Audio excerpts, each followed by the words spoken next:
Okay, this is Angie making a video vent for you, Abraham and Ella, in an effort to be honest. And, you know, maybe I'll delete this. It's like writing a letter and burning it, but I'm going to vent because it's going to be another 10 minutes. So, let it flow. From the beginning, Abraham, concerns people have had, including myself, is, are you controlling? And do you have a temper? And when I heard you crashing around in the background when I pissed you off, did you upturn tables? You know, would you do that in front of the children? Do you do that how many times a week or how many times a month? I was married to a man who never hit me, but would punch the door, headbutt the cupboards, and go whistle past my face in temper, and even pushed me out, locked me outside once, in response to which I smashed the glass door. I was so angry. And a different time pushed me out of my own house that he'd moved into in England as I was breastfeeding our firstborn son.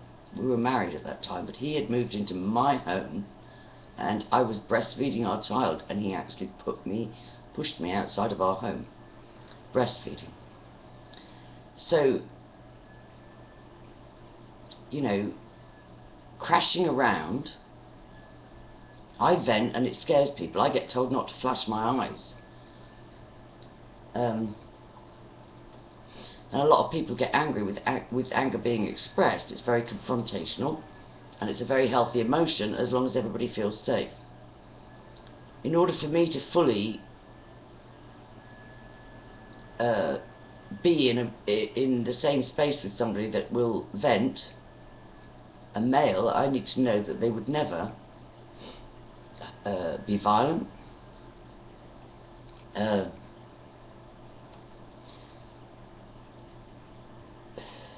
or deliberately intimidate in order to wrest control.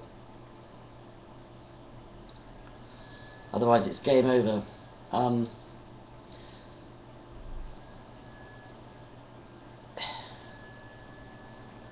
Yeah.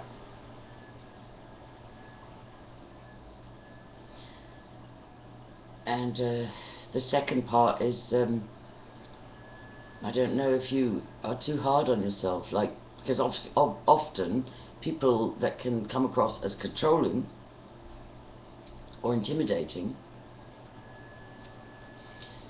feel insecure, and then that's the reason for anger. And so in reading you right from the beginning, I mean, I never did get to say to you, this is what I read, and if you're willing to process it, it will give you breakthrough, even though you gave me permission to do that. The only thing I dared to say was just to give you a scripture about not withholding intimacy from each other. But so the two areas where you may have internalized rage, I just remember a very early thing you said was scapegoat the black man. And you know, if there's some pain around mixed race issues,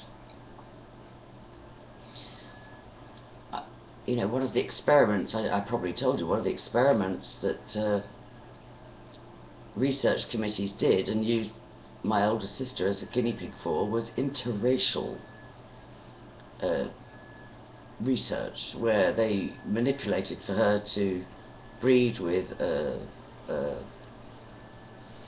mixed race lad and produce what they call a quadrine. Very beautiful niece of mine, who then identified herself as black, because apparently it's politically correct. Even if you only have 5% black, you call yourself black. And she has been with a Jamaican guy, fully black, and had 4 beautiful children with him, fully black. So you know, that was that little experiment. But I know the pain of mixed race only through my niece, although I know it too from Anglo-Irish, Catholic, Protestant, posh or peasant, you know, conflict. So if there's anything to process around the mixed race thing, you know, I'm here and you don't need to process with me, but if it's an Achilles heel, if it's a source of internalized pain as a child, it would be good to process that. The other thing is, and I'll probably never have the guts to send this, but I will, because, you know, it's like the elephant in the room. I don't know what height you are, but I always used to say that a short man in stature, tall, short, will usually have a chip on his shoulder and will usually compensate in behaviours to make up for feeling angry or inadequate in stature.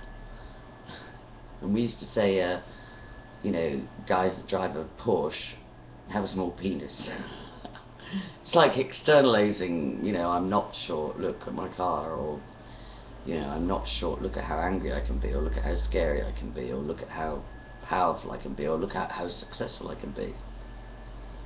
But the only reason there's gold in this for you to hear is that if it's feeding into a paradigm of not good enough, that's what I think you and I have in common, Abraham, is that a tape running, a deeply implanted, embedded tape of not good enough. So if you can get to the place of laughing, yep, mixed race, yes, sure, I've got some issues, yep, short of vanilla, sure, I've got some issues, and process them whatever way works for you, then there's no compensating behaviour needs to go on, because you're a beautiful human being, absolutely beautiful human being. But I don't think you believe that. So that's me vented, and now I'm getting a message from you.